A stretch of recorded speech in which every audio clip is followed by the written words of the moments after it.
মুক্তিযোদ্ধারা জীবন দিয়েছিল, ঠিক একইভাবে এই 15 বছরের ফ্যাসিস্ট আওয়ামী লীগ সরকারের বিরুদ্ধে যে অভ্যুত্থান হয়েছে সেখানে শুধু ছাত্ররা ছিল না, এই বৈষম্য বিরোধী আন্দোলনে আমাদের শ্রমিকরাও কাঁধে কাঁধ রেখে আন্দোলন করেছে। আমাদের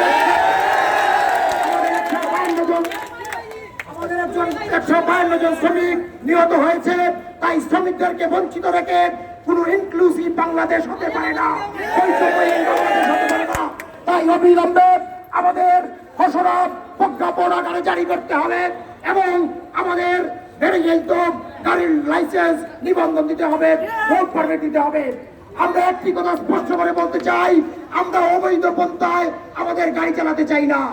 আমরা বিআরটিএ লাইসেন্স পেয়ে বিআরটিএ কে সরকারকে ট্যাক্স দিয়ে আমরা গাড়ি চালাতে চাই, কিন্তু রেকার বাণিজ্যের নামে, চাঁদাবাজির নামে, ট্রাফিকের চাঁদাবাজির নামে আমরা কোনো চাঁদা দিয়ে গাড়ি চালাতে চাই না।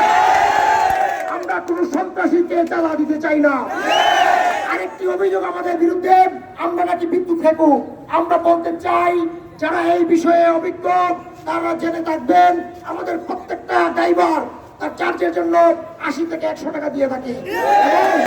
বাংলাদেশের বিদ্যুতের যে রেট, এর চেয়েও অতিরিক্ত মূল্য প্রতি ইউনিট 25 টাকা করে বিদ্যুৎ দেওয়া হয়।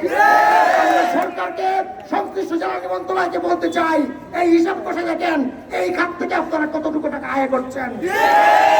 এই ধরনের অযথা অযৌক্তিক কথা বলে আমাদেরকে ধোঁকা দিতে পারবেন না।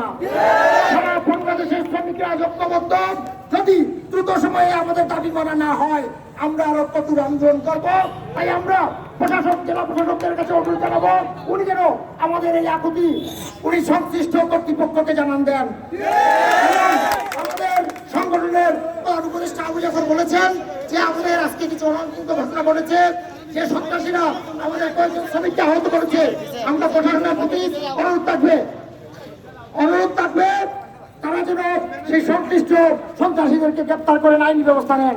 এবং অবশেষে সবাইকে ধন্যবাদ জানিয়ে আমাদের চালক সংগ্রাম পরিষদের সকল ওয়ার্ড কমিটির যে নেতৃবৃন্দ এই কয়েকদিন অক্লান্ত পরিশ্রম করেছেন, তাদেরকে মহানগর শাখার পক্ষ থেকে ধন্যবাদ জানিয়ে এবং আমাদের আগামী দিনের যে লড়াই সংগ্রাম, আমাদের বেঁচে থাকার যে লড়াই সংগ্রাম, সেই লড়াই সংগ্রামে সবাই ঐক্যবদ্ধভাবে থাকবেন। এবং আজকের আমাদের এই স্মারকলিপির কাজ শেষ হয়ে গেছে।